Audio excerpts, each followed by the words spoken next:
All right, you're welcome on yet another interesting episode of Random. Yes, Random is back again with another interesting guest. And trust me, our guest today will blow your mind. Our guest today is a man of many parts, just like many of our guests too. And he is a special person with a special gift, a special calling, a special talent, special area of interest, and everything about him is special. And I'm so sure you will love him by the time you meet him. Okay, you have seen him already. Yes, Ayan Gidibo Tonko Gibo Logbon, if I'm right.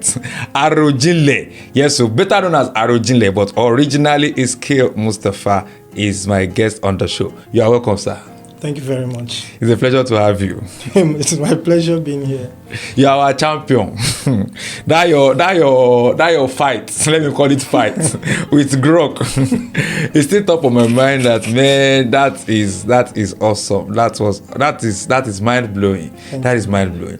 How did you get to know so much about animals? Let's start from. I think it's just natural. That was my first question. Okay. How did you get to know so much? What did you study in your what's it called now? What course or which course did you study in school?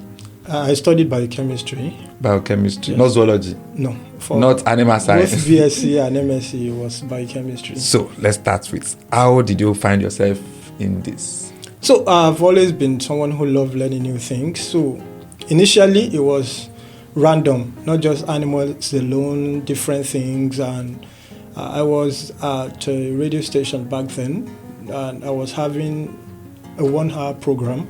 One of the segments deals with facts around the world. So, like, did you know that Mount Everest is not the tallest in the world? Mount Ikea is actually the tallest, but most of it is in water. And so we are only accounting for the one we see on the surface. That's why people think things like that. Did you know that Pope Benedict XVI was once a bouncer in a nightclub? Did you know? So there was this day I brought kangaroo, and I told, did you know that female kangaroos have 3 vaginas, and they are almost always pregnant as long as there is food and all? So I said some interesting things about kangaroo, and one mama called in that day. I can't even remember her name now, and she just said, and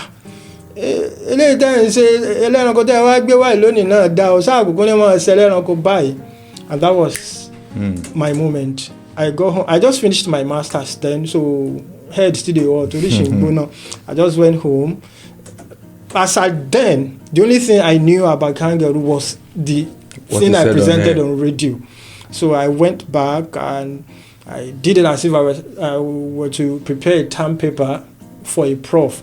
So I got a lot of things. I sieved them. I went to the because I've been creating content before. It was easy to create this one. So I went, recorded the audio and made a video of it. And the first one was a hit.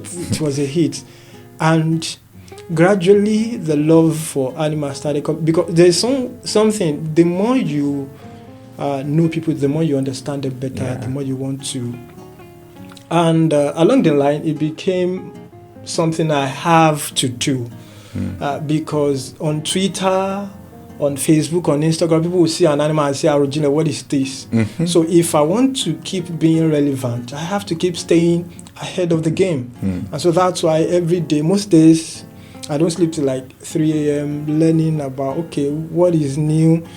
You know, it gets so bad that sometimes maybe when I'm watching a movie and listening, and if there's a day and I've not learned something new about a new animal, my brain will be judging me like, this is how you want to waste your life today, Abby. You've not learned anything about a new animal today. Okay, waste your life now. You know, so my consciousness is now tied to it, as if this is the essence of my being now, knowing about these animals and talking about them, and that is where the interest stemmed from. So initially, it was just. So this particular time you're talking about was like how many years ago? That was 2022. 2022. Yes. And you've known so. So if you want to quantify, like how many term papers do you think you would have put together within that the space of 3 years? So it would have been a lot. I don't even know how to put a number to it, because every day, and you know, it keeps getting better. At the beginning, there were some animals I was not so sure about, most especially the Yoruba name. In the beginning, it was hard, it was tough. Sometimes it would take 4 days to get the Yoruba name of just one animal. I'll work on just the Yoruba name alone for like 4 days. Then I'll call our Rugo boys, Olabode Makinwa, and I'll be disturbing all of them. Please. I remember honey badger then. Before I realized that, we don't have it in Southwest. They have it in the core north. So that's why we do not have a Yoruba name for it. Some of these things now, along the line, they became easier. So first, before I start looking for the Yoruba name, I first go and study the geographical location. Exactly. I was about saying that once anyone that is familiar with your content, you know that your knowledge is not just around the animals, but the geographical the geographical knowledge of it too. Yes. And it makes your work unique because I think it simplifies it for you. Yeah. Because I've seen a lot of time people argue with you and you just insist that it's not in this part of the world. Just like this one we mentioned before we came on, you and Grok. It was your knowledge of geography and the animals that are available. I think there's no way you can learn about animals without learning geography. Okay. They go together because these animals, some of them look like each other, they look alike, and so that's why some people will be telling you they saw what's the other one, crocodile and alligator. But I know there's no way you can. I know there's always this continuous argument about leopard and tiger. Leopard and tiger. So there's another one that looks like a leopard, jaguar. Yes. So you cannot see jaguar in Africa. You can only see it in America, South America, and there was one day I saw a leopard walking, and I saw a nilgai. Nilgai is another animal, a blue bull. So immediately I saw nilgai beside the leopard. I know that, okay, this is an Indian leopard. This is not our own African leopard. Now, see, this matter is very, very complicated. Because we are here to talk about leopard, jaguar, and then there's now Indian leopard, African leopard, how do you... Now, your interest for animal started from that particular show. Yes. But before then, you must have been a very detailed and a thorough researcher. Yes. What led you into research?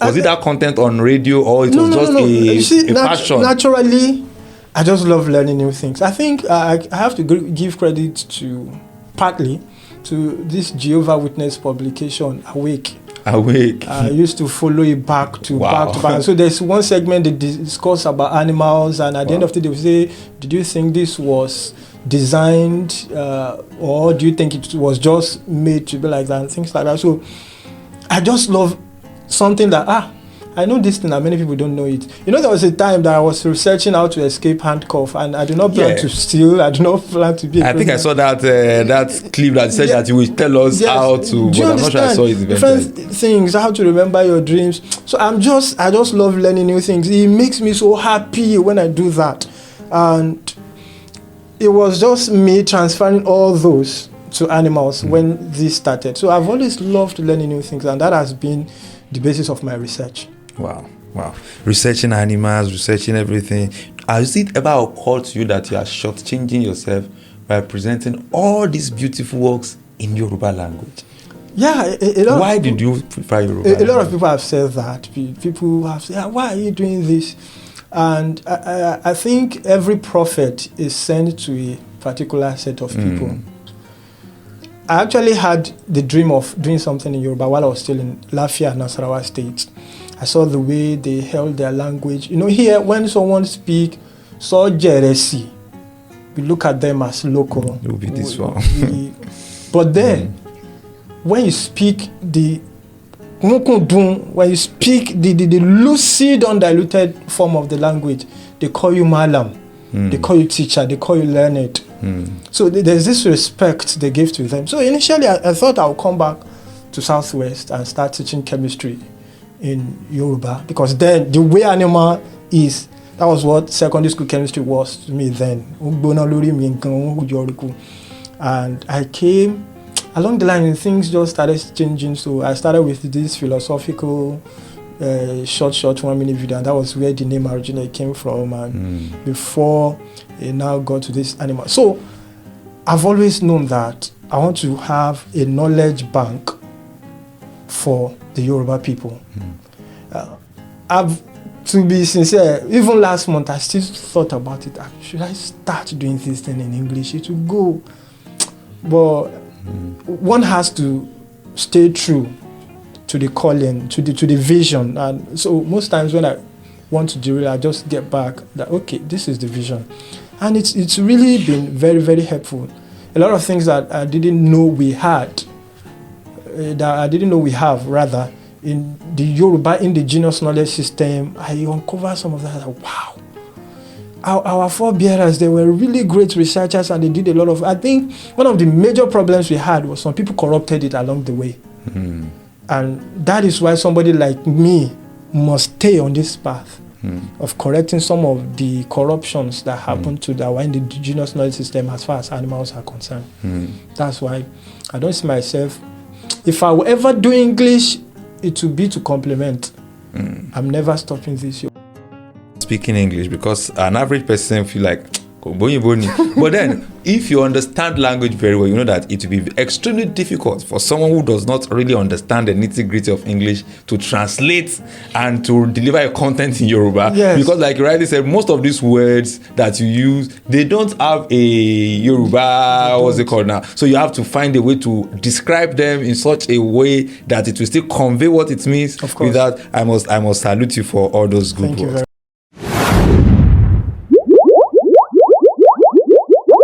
Now, let's come down to Yoruba language. You have been sometimes mentioned or labeled a Yoruba, I don't want to use propagandist now, or a Yoruba crusader, such that some people have accused you of tribalism, that you are too tribalistic, you just believe that the Yoruba, because anything that is not Yoruba. There was an instance of soup. Okay.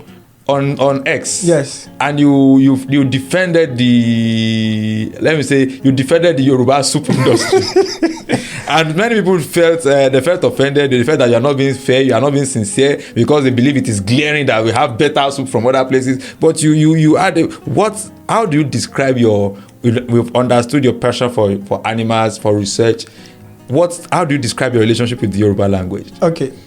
First, I'm a Yoruba person, and I have strong passion for the language, the tradition, the culture.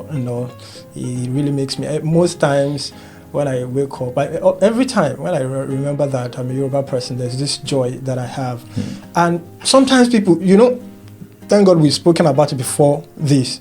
People get things corrupted. It is. I feel it's like my duty to correct it. The issue on X, they were talking about this lady, she is a chef. And she started saying, forget, we don't have soup. If she had said, so people's soup tastes better, I wouldn't have. That's a subjective statement. I can eat this, I feel, this is better. Of course, I cannot judge your taste bud. Whatever you feel is good for you, is good for you. But Yoruba do not have soup. Now, that is a failure on her part. She's a chef, a Yoruba chef. So you're supposed to know this soup. And I started counting, no, we have soup. It is you that do not know them. 1. 2, you see, there's pandering on social media. If you are not careful, if you are popular on social media, your thoughts, your values, everything will be policed, and people will want you to act a certain way. They want to box you, put you, this is the way you're supposed to behave. And so some of them fall into that, into pandering to what is popular.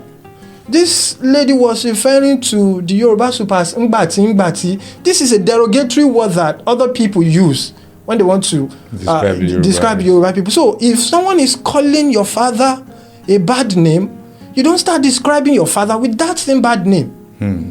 And some of them may not really know that they're doing something wrong, but you have to correct it so that others will see it. So this is what I do when I don't go out attacking people from other tribes. I mingle a lot with, I nearly married in Nasarawa. I really integrated a lot, and that's why I can speak the language despite spending less than 4 years. I speak Hausa that some people who have lived there for 20 years cannot even speak. Do you understand? But when it comes to me, my Yoruba, your identity, that's my identity. And so when I see people soiling it, it is, I don't think it is left to me. It is compulsory that I protect it, because any agenda, let me use that word, that you let fly now becomes the truth of tomorrow. If they keep saying it now and you let it fly, that is how we got here. Someone just started calling tiger ekun. And before you know, it became what majority.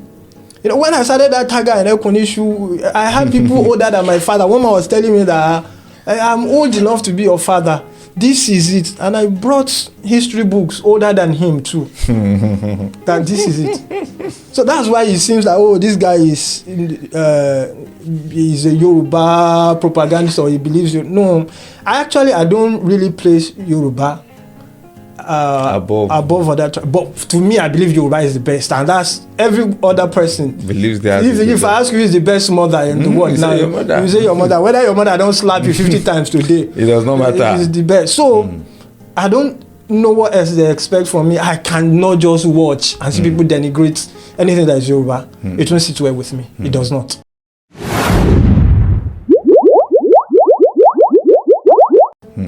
Now, thank you. I believe that, okay, we are getting somewhere now. We've talked about your interest, and now you're talking about the platform of conveying it, social media. Yes. You are known on social media. Yes, you have a niche. Everybody know you as the animal researcher. Someone referred to you as no. Is it Tarzan or Oshogo? Okay, Oshogo Tarzan. Oshogo Tarzan. That's Odumodu Black. Odumodu Black, yes. And stuff like that. But then the social media has been a platform, it's a vehicle of conveying. How do you describe the Nigerian social media space? The Nigerian social media space is a tough place. If you are not strong, you get bullied out. You know. I think it depends on the category. Facebook is still mild. Instagram, I think, let God forgive me, I think Facebook is a battleground for ignorance. Because most people, I think there are ignorant people everywhere. I'm beginning to realize that we have a lot of ignorant people, even on X, that's supposed to be the elites and the enlightened, the social media for the enlightened people. But of course, because Facebook is easily accessed, it was what people started with. So a lot of people just, anything goes. So Facebook is mostly chill. Instagram is mostly chill. You see TikTok. No, that one is a initially TikTok struck me like a platform for Gen Z. Yeah. In fact, it took me a while before I would convince myself to go on TikTok, because anytime I get there and I'm scrolling through, TikTok has this thing, you don't need to necessarily own an account before you can view the time. Yes. So I didn't have an account initially. I just downloaded the app and I will go on it and I will just see them dancing. I just see a lot of them like, this one, no. But then it's just like, if you want to progress in this life, you have to learn where the direction is going. TikTok is becoming a powerful force. So you just have to be on it. And then getting on it, you just realize that it's not just Gen Z. We have some mummies. Some of our mummies that their house, their office, their everything wake up, TikTok. they sleep there. Sometimes you wake up 3 a.m. you see them live. They are live. They are there. 12 noon, they are live. How are these people doing it? So I think each, like you rightly said, each platform has its own demographic. Yes. So you are trying to capture the TikTok people. Yes. For me. You see, the TikTok people, they are wild. TikTok and Twitter are close. The Twitter people think, oh, TikTok is they are the character, the attributes, because there are a lot of people on TikTok too that when you listen to them, ZV, many of them like that I learn a lot from. Do you understand? But the thing with that I said TikTok and Twitter is people can drag you. There are violent people that, if you're not strong, they will push. Let me give you an example. There was a guy that started animal documentary just like maybe 3 months after me on TikTok. I've forgotten the guy's name. I knew he worked in Lagelo at some point, not as a main staff. What I wanted to say is this guy started because they got to know me before him, and he created a documentary, I think, on hyena then, and people started tagging me under his post that, look at this Arojinle wanna be, look at this, and they started attacking. I went there and checked the date. I saw that this guy's hyena's video predates my own. So this guy couldn't have stolen from what I did or copied from what I did. And so I was telling people, but instead of him to stand his ground. That guy stopped making animal content. Ah. I think 2022 or probably 2023, and since then that's how he lost it. So I brought that out as an example of what can happen if you don't stay strong. They will want to. You see, if you look at my profile or the things I do on other platforms, you see that I'm a different person entirely on Twitter. If someone that has not seen me on Twitter before, that sees me on Facebook and Instagram, the day they say, nah, the same. What about Yahweh? Because I have to Yahweh on Twitter. That's just it. People will come for you, and once they see that, they will always get away with it. They will keep coming. So initially, I was like, you people, why are you doing like this now? But along the line, I toughened up. To the point that it's becoming a habit now. Even something that I'm not supposed to react to, sometimes don't react. You know, reach like that. You understand? And that is how it has been. There's another guy that creates animal content on Facebook too, and people will go. If he does something, people will say, "Arojinle, is it true?" And I have never replied to any of it. Till today, most of them don't even know I see it. I do as if I don't see it. Because it is a dicey situation. This is it.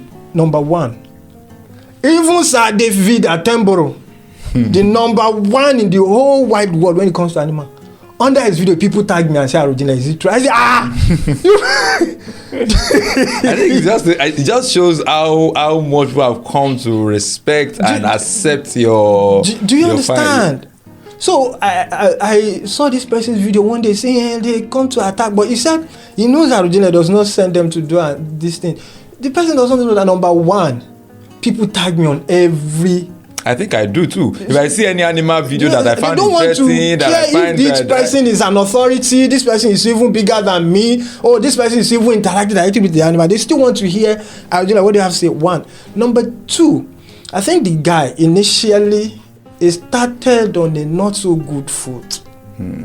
He made a documentary about anaconda, and he said his grandfather once killed an anaconda. That was the first time I was tagged to his page. And so we don't even have anaconda in Africa. So you get to the South American continent before you see anaconda. So I think those people, maybe they be like, we cannot really. I'm just making conjecture. I can't say exactly what, but I'm just saying people will try to on the X now. Even when I say some things about animals, some people still say grok. Is it true? Exactly. I think that was what happened the last time when they confirmed is it yellow python or green python, yes. Green anaconda, yellow anaconda. So I find that episode very interesting. Something like that happened yesterday or the day before yesterday. Wow. Again, so there was a snake, a ball python, and that was the one you had. Yes. I know you had one. Yes. And Grok was calling it banded crate. Grok, are you okay? This is, and he was still saying banded crate, and I had to now bring. So these things happen all the time, and so I had to treat that. If I tweet anything about animal, you tag this inexperienced Grok to it, and Grok still came with his antics and all. So if you are not well grounded, and that gives a challenge. I have to be very sure of what I put out. Because once the Arojinle is history, Arojinle is because there's trust. Yeah. Once you mess up, someone messaged me. This person has never commented, and he said, "Well done. I've been trying to see you say something wrong for 6 months." I have a screenshot of that. I know I saved it somewhere in my email because once in a while I just want to see things like that. Yes, just stuff like that. For 6 months and waiting. And so of course I have professors of wildlife following me. You know, the former HOD of wildlife and tourism management, Professor Omonona in UI. She loves what I do. She talks to me. She's having a this what's this paper you present? I think once in a year in the university. Okay, this is their public lecture or what's it called? I will remember the name. She's having her soon. She has invited me. Inaugural lecture. She's having it soon. I think next month. And she has invited me. So people like this, they will somehow there are closely. some commendations when you get some certain comments or commendations from certain authorities. She's a professor. Exactly. So it means you can't just be bringing just anyhow thing to the space. It's because I know her. There are many other people that I do not know. Oh, of course, there are other professors in that same department that I met them. I want to remember this man. It's like a father to me too. So you have to be very, very conscious of what you put out. One. Another reason why you have to be very sure is I've seen people who watch my video and use it to attend exams. My video on honey, some people, I think it's Polytechnic or Ibadan or Ogundoyin. Yes, they message him that they didn't read anything. They just so I have to be very careful. I've had instances where people tell me they use my video to teach. So all those things makes it very difficult for me to now just come up with anything. No, it takes time. When I'm researching like this, you think I'll paper, laptop, everything, phone, because I have to get what is factual. When I get something from a book, I get another book. About 5 at least books must say the same thing about anything that they are not all agreeing about. I don't bring it out. That's my own personal consumption. Okay, this may be true, but I don't bring it out. Something that is universally accepted. Authorities to back up whatever you want to say. Those are the ones I bring out.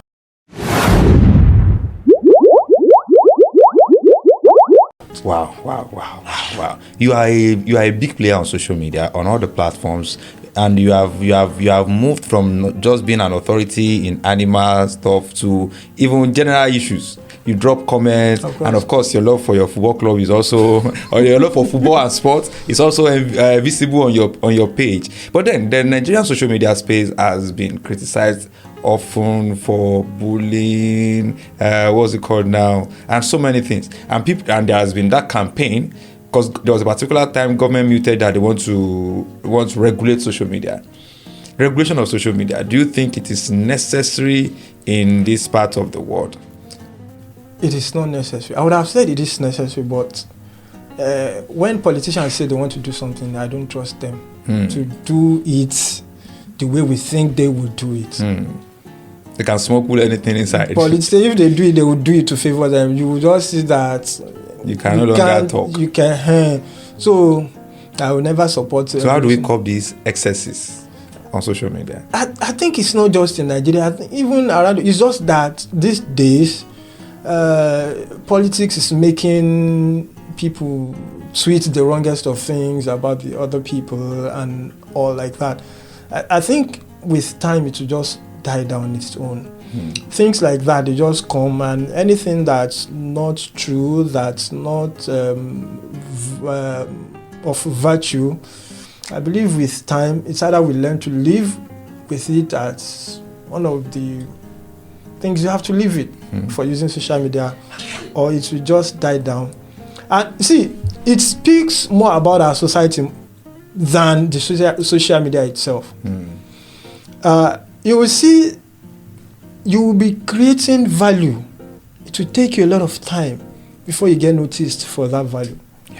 Someone will just come and say one thing, and people will just... So I think it says a lot. It's not the social media, it is us. We are the one using it that way.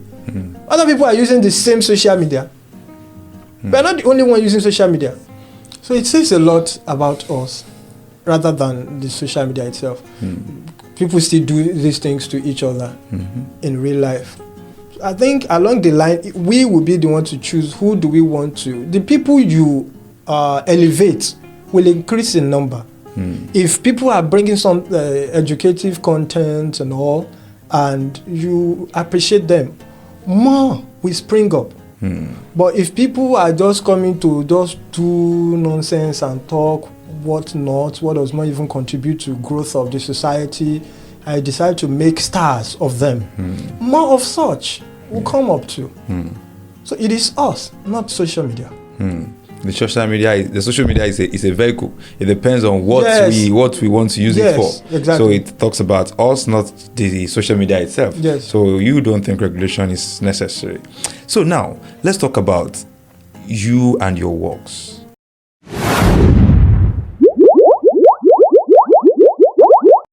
You said something earlier. Misconception comes along the line and people take it for authority and then they bastardize it. Yes. One of the I've had it before that one of the things that is affecting the Yoruba race or the African race is the fact that we don't document most of these things. We don't write. There are some people that have done a lot of research and put a lot of pen to paper to write some things. Thank God for the authorities that someone like you rely on. But we don't document enough. I think our forefathers, at it being we are people that document, I think we should be greater than this. Yes. So now, with the advent of social media and content, don't you think many of the things that should have gone in as literatures, as books, that we can make reference to years to come, don't you think they are going the way of content this time around? Have you ever thought of writing a book? Yes, I'm actually working on a book. Okay. Still about animals. Mm-hmm. But the thing is this, I feel in the future, content will become references too. It's just it will just depend on the owner of the content. So this person says this, is it factual? They'll be able to quote. A journal was released recently and my work was quoted. Wow. Not written work, the content work. So I feel if you cannot write, if it is content you can do, and if it is fine, if it is factual, continue with it. You are contributing to the indigenous knowledge system. Along the line, people who will write will come, and your content will be part of the things that we used to write. But if you can write, writing is the best. But then, even when you write, I prefer content for this generation.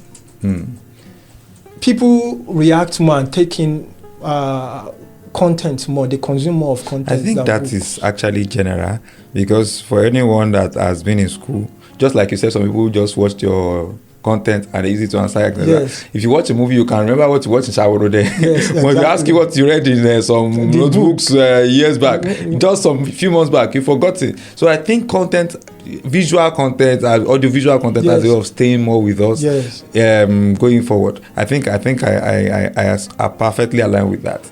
I think I perfectly align with that. But my fear is still that I love to write. Okay. I love to write, not because I know how to write. In fact, my last book was partly written by AI.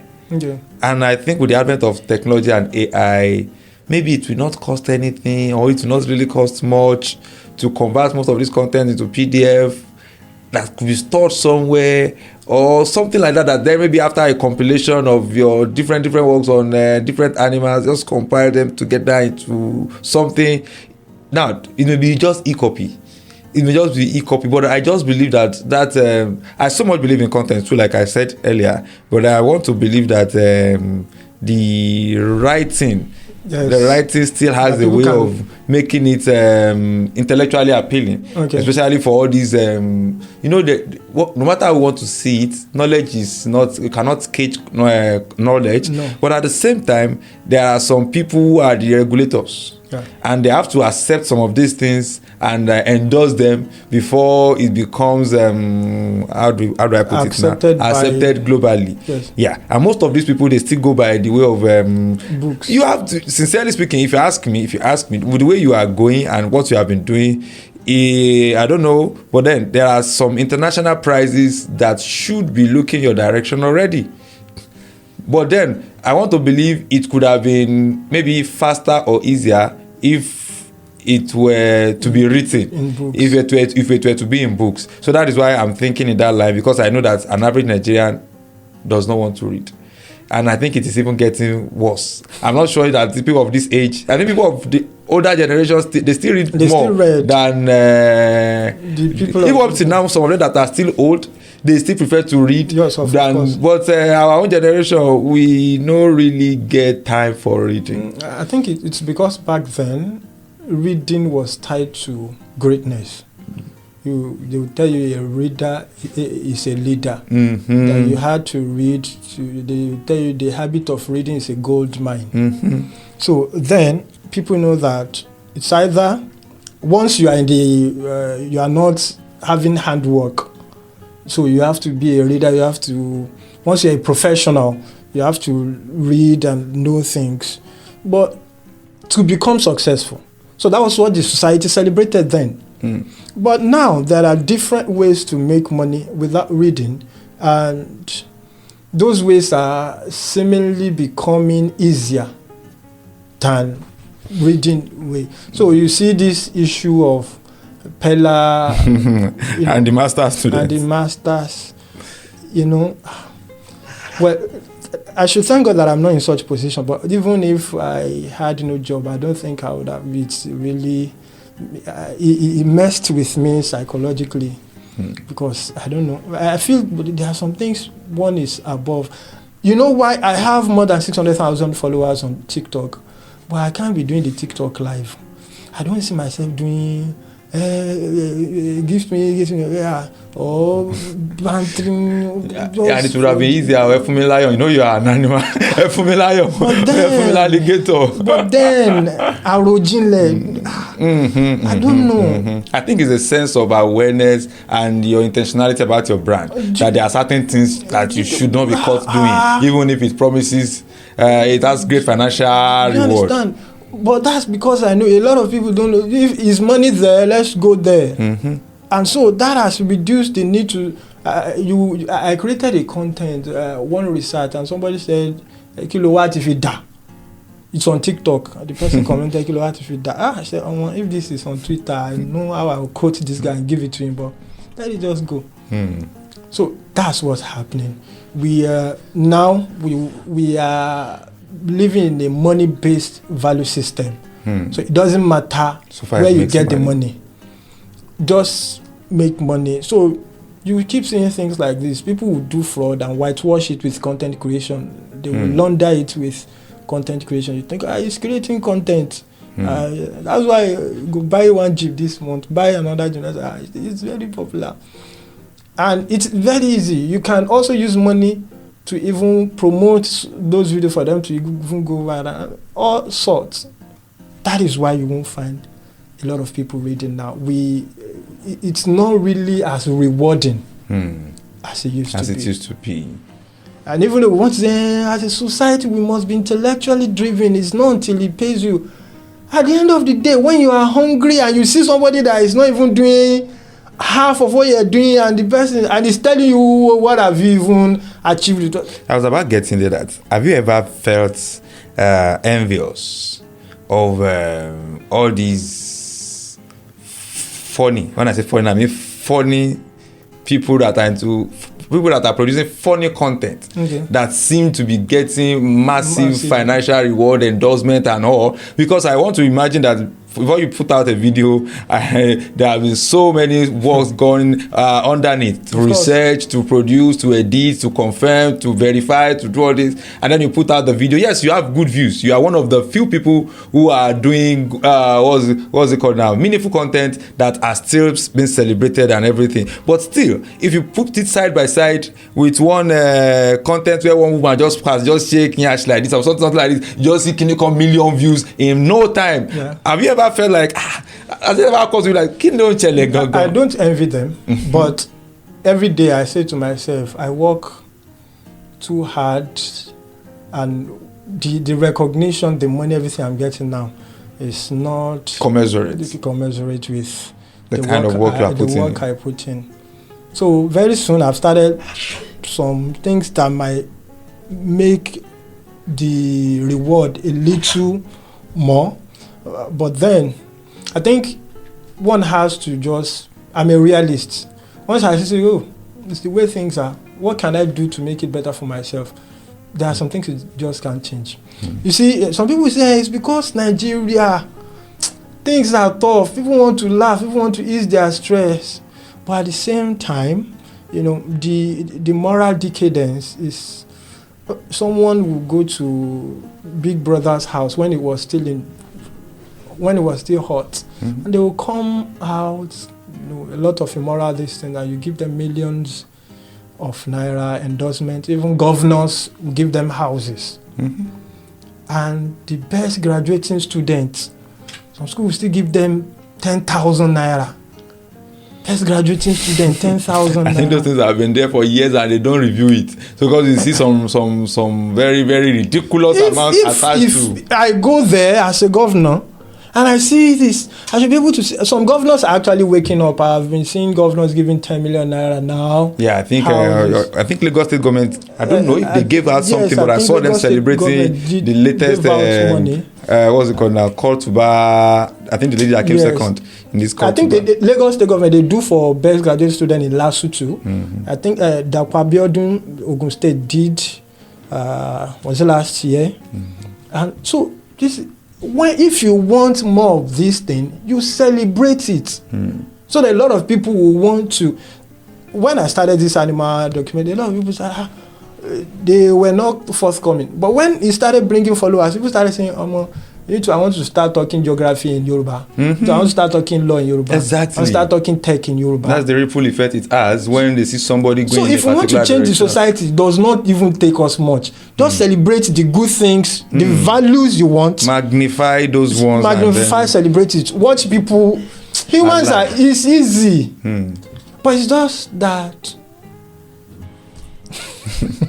It's just unfortunate. It is where. It is where. Now let me take you somewhere entirely different.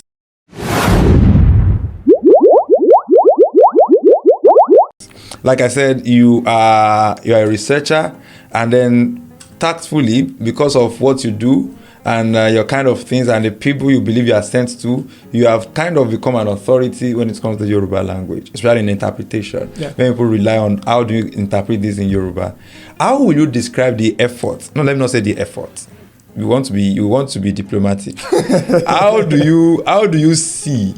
Do you think? Let me put it straight to you. Do you think that Bishop Ajayi Crowther did more of good than harm to the Yoruba language and its interpretation of certain words, or you think he really did well? He tried. Because it was an effort. The man really tried. But then, Yoruba man sọ pé èèyàn ò lè mì, ẹ̀dá ò lè rìn kórí má mì. So, I believe if other people have come up after him to review, things will be better. We left his work like that for too long. That was where the problem became. And so he did some damages. And in fairness to him, I think it was, you cannot give what you don't have. It was based on his realities then. It is until recently that I also got to see that, issue is not Satan. Exactly. That's another trend. And do you know the effort that the adherents of, or the worshippers of Eshu, they are putting in now to make sure they correct that narrative, but it's almost too late because they are doing everything to push out that message that Eshu is not Satan. Yeah. But nobody listens to them. I think with time, people will still catch up. So I also have similar problem calling wolf Ikoko. Because wolf, we don't even have wolf here. Our own Ikoko is the spotted hyena, is the Nigerian jaguar. Wolf does not behave that way. So everything. So there are other animals like that. But I felt it was what he knew at that particular point in time. He just tried to, okay, what can I use for this? But one thing I've learned while translating one language to the other is some things that are value-based, that are indigenous to one civilization, it's difficult for it to translate it to another. Like I cannot translate Amala to English. Some people say Ogun is God of iron. No, Ogun is Ogun. You cannot yes, because we have Thor, we have Anubis, we have. So they did not say Anubis is God of Anubis is Anubis. They may now start explaining that is the deity of fire. So Ogun is Ogun. When an English person wants to eat baguette, they will not say we are eating Spanish bread. When they want to eat lasagna, they will not say we are eating Italian macaroni. It's lasagna. So gari is not cassava flakes. Elubo is elubo. You stand on it, they take it like that. So I am always very conscious of that when I'm translating words, either from Yoruba to English or from English to Yoruba. There are some words you just have to live like that. Or maybe you use what Yoruba people call it like na fetiya, the way you hear it, tebu, tabili. And that, for people who are translating maybe sciences and academic materials that are listening to this, I would love us to use more of that. It will make the student to easily relate with the English word. You know, they've been learning currents in class. Current is this, voltage is this, resistance is this. So if the word in Yoruba is close to it, it will be easier than, let's say, somebody translated something. How many lines?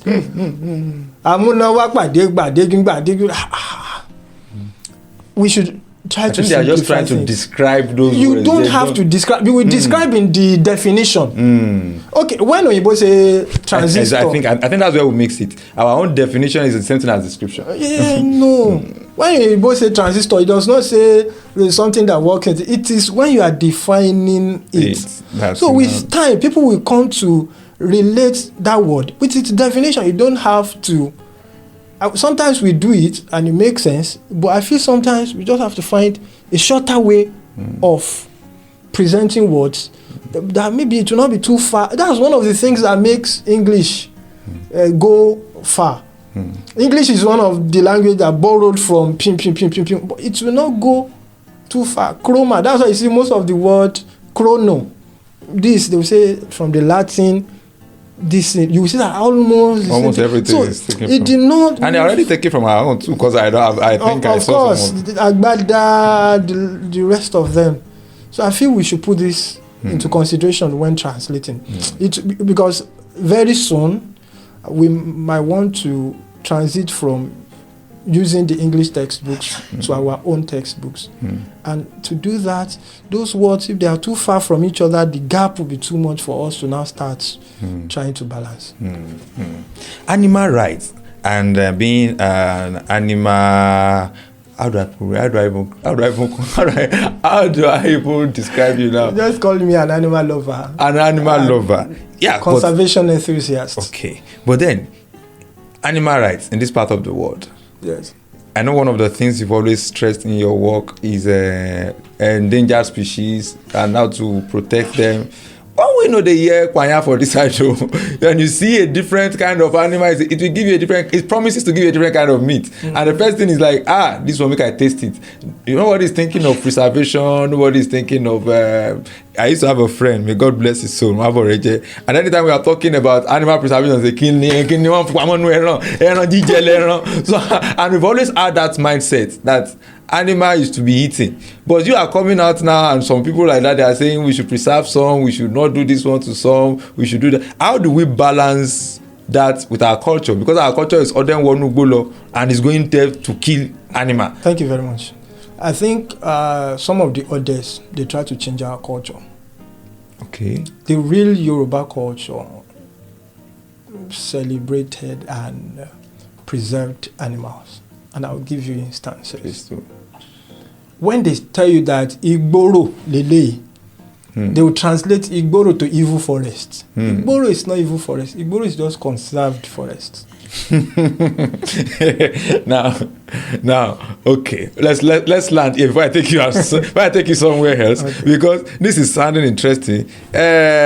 Evil forest. You know the way evil forest is a punishment that when they are pushing you into a evil forest, is for you to go and die. That there are spirits, there are so many things there, and you're not telling us that it's just a conserved forest because of. Please go on. Okay. I just find that interesting. Yes, it is reserved forests. Now, when people were banished then into the forest, it is not evil spirit that killed them. It is number one, the loneliness, the weakness and sometimes they might get overpowered by animals. The Igboro was there so that when an awo needs a certain leaf, an awo needs a certain animal, they can quickly enter Igboro and take, because it will be there. It is conserved. Nobody dare sell the land or buy it, fell a tree or there. Farm in it. Or farm in it. If you look at many other animals, they will say, "Eni pa gunugun ki ikadun, eni pa kalamagbo ki ikoshu." It is because these animals, they are slow proliferating animals. Vultures, their birth and they increase in number very slowly. So are you saying now that there are no spiritual implications if we kill a vulture? People kill vulture every day. When I was researching vulture, there's one place in northern Nigeria that they were even killing vulture and using to do suya. They do it as if it's chicken and sell it to people before they were caught. I'm telling you. Wow. So nothing actually happens when you. But you know, the Yoruba indigenous system has always been what they don't want you to do. They attach fear to it. You say, if you put hand in the rain, thunder will strike you. It's so that the child will not get cold and fall sick as a result. So they will say, "Enipa kalamagbo ki cashew," things like that. They will say, "To back by phone." So you will think about the things you need to do. If I kill this thing, then I have to. So there were a lot of things. And I think some of them are even on health grounds. I've heard of the one that you don't sit in a mortar. That one is for hygiene matter. That if you sit on it, you can fart, you can do anything. It's not. So when I go through, I see that even though our forebearers, they were hunters, they still respect some of these animals. The way some hunters these days, they don't even have regard. Do you know how hunters of this day, how they even eulogize these animals? So you know, and so when they hunt with like, we have to do this, but there's still respect for the animals. I think many of the hunters of nowadays, in order to, you say when you want to kill a dog, you give it a bad name. First, they started spreading lies about some of the animals. Like Igala. They have spirits. Want to say if you kill Igala, your some of them want to make themselves look mightier than they are, so that you can anybody that can kill this animal, you say it's either your gun is not working. There's deer in there's deer in Nigeria, there's deer in India, there's deer in America, there's deer everywhere. So some of them will say, you know, when I wanted to get my ball python, one mother said, it's John Lale, so on the ball python that my son can just go. And I still post the video of ball python that I was talking about yesterday. It was a small baby of less than 3 years old. Because they are non-venomous. That's mana. Now this is how you will know that they are just changing instantly. A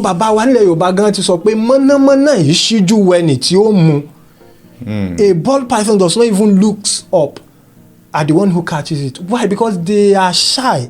If a wild ball python that is going, you catch it, if it's strong and you catch it like this, you just coil it up into a ball. That's why they call it a ball python. And tuck its head in it. The Yoruba will say, mana lolo ogun le gbe, ologun to ba gbe paramole yo kan yonu. They are talking about that, you see? So it's not the ogun. It's the gentle nature of the snake. If you think you have ogun, gbe paramole wo. So full respect to the hunters. A lot of them know what they are doing, and I have even educated ones. If we truly want to hunt, we should practice protective hunting. Maybe you hunt this place, they say you give it 2 years, it go be left for dumeji, kole gberusi.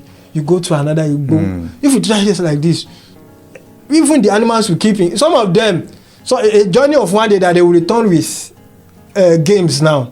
7 days they never see correct game shoot. Because the animals that we have Yoruba name for Amotekun, cheetah. We don't even have it in the entire Nigeria again now. We rhinoceros, Igbarigba. We don't even have it again now. So if they say kakan pẹran, ọjọ́ kan ẹran tán, ọdún eégún tán, ọmọ aláàgbà òfowó rẹ̀ kalẹ̀ jẹ. So we have to be very conscious about protecting these animals. Even when we hunt, we should hunt responsibly. Because I know saying we should not hunt, that one is a long. People usually say, "Are you okay?" What our forefathers, but we can actually do it.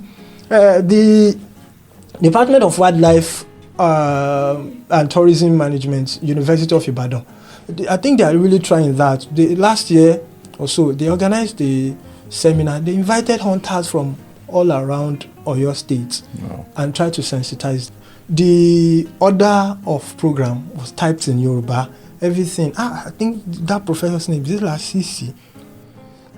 They delivered the lecture all in Yoruba. They got people. They called stakeholders. They called me. It was beautiful. Things like that will go a long way if we are consistent. But the government is not even ready. Normally there are laws. They are not just enforced. Concerning this hunting? Yes.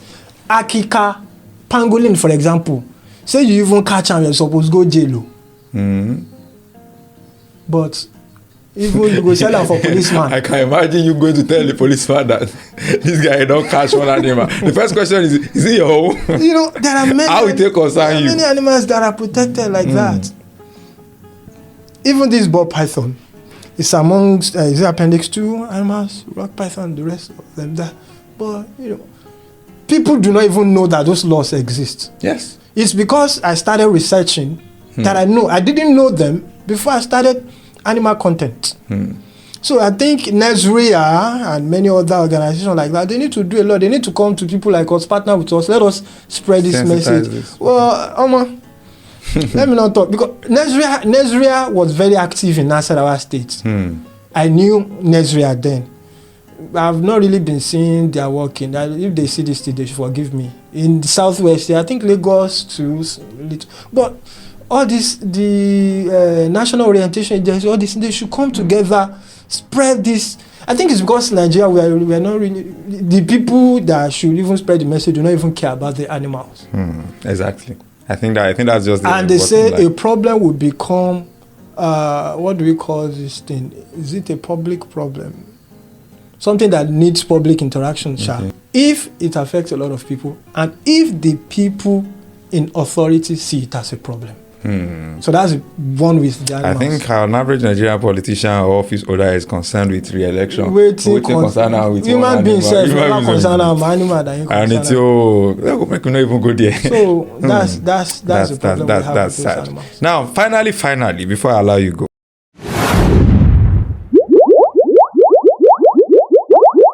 You tried to step into an arena not too long ago, and it was widely resisted.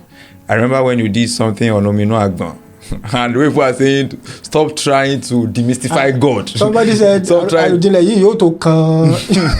So, we are very, very sentimental when it comes to religion and certain things and what we believe. We don't want anything to tamper with our belief system. So when you challenge certain things, I remember that Omino Agbon very well, because I remember I read a lot of funny comments of people saying, who do you think you are? You are trying to say our forefathers are wrong. You are trying to say that God is not that powerful. You are trying to, and I'm not sure ever since then, I don't know, maybe I'm wrong. Maybe I've not seen that kind of stuff again. Is it that you pulled back? You don't know me. Is it that you pulled back, or you are just waiting to eat them again? The thing is, it's because such content have not actually come to my head. If they come, I love those kinds of content, because the first time they will be resisted. Look at now, when you say ekun, most people now say leopard. That was less than 2 years ago that the campaign started. So change will be resisted at the first instance. And then, our people, when it comes to religion, they are not even practicing the religion correctly. What many do, the God they serve will even say, I don't send you this one now. This is not my work. Thinking that, so the fact that we know how water gets into the coconut, it makes God, Does water not get into orange? The birth of a child, can water getting into coconut be more miraculous to how a child develops? And we know about all that. So for me, my philosophy is try and know about this thing. It's all about but our people these days, me, I feel it's laziness. So once we just like, this thing is tough. Oh, you're long. I hate that statement of first of all, try and first.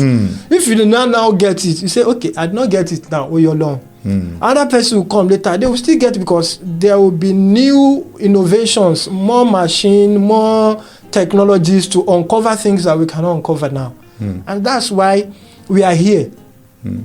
Our forefathers, our forebearers, they tried. People now stopped at them. When you now say, they say, no, so first say, that is one of the problems we have. Those people gave us foundation. We are supposed to build on it. But we don't want to even tamper with the foundation. Until 2003, I give people this example. Until 2003, the appendix was thought of as a vestigial organ. Every medical doctor, since till the 20th century, they believe appendix is useless. It is recently that we just discovered that, it harbors good bacteria. And so if you have diarrhea and your appendix is intact, it will take you less time to recuperate than someone who has the appendix removed. Please remove it. Yes, no, if it ruptures, okay. The danger of leaving it is far higher. So you remove it, of course. But it has its own. I give people the John Dalton atomic theory too. John Dalton is still regarded as the father, one of the fathers of chemistry. But John Dalton was telling us that atom is indivisible.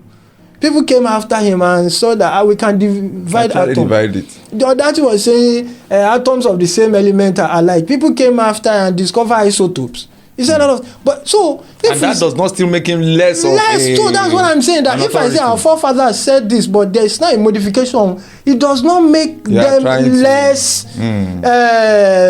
venerated. It is what they are. This they've tried. The words I'm calling most of the time were they not the one that gave us the names? Our forefathers gave us Ekun, gave us Amatekun, gave us Igbagba, gave us Malu, gave us this, gave us that. There was a time I was researching Yoruba, and if you know what, I'm preparing a script on a Kamodu, Matabele ant, and I posted that I'm working on this animal. Somebody entered my DM. What this guy was saying,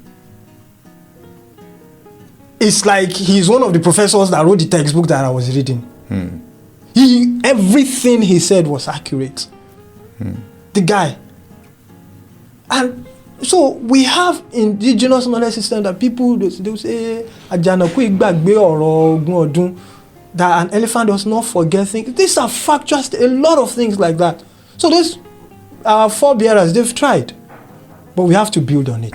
So I think our forebears, they have tried, they have done their own part. Yes. It's our own laziness now. Yes. That is now making them seem to be incompetent. Yes. Because like the example you gave and the way you explained that Samuel Ajayi Crowther on, I think it really humbles me that had it been the people that came after him, they keep, what's it called now? After Samuel Ajayi Crowther, there has been so many improvements, there has been so many people that has worked on, but we don't even know them because they've not really, maybe they're just republishing what they published. At the time Ajayi Crowther made the dictionary like that, English language has seen a lot of improvement between even that English and now. Language, they keep reviewing their dictionary. Between that and now, people were still using thou then.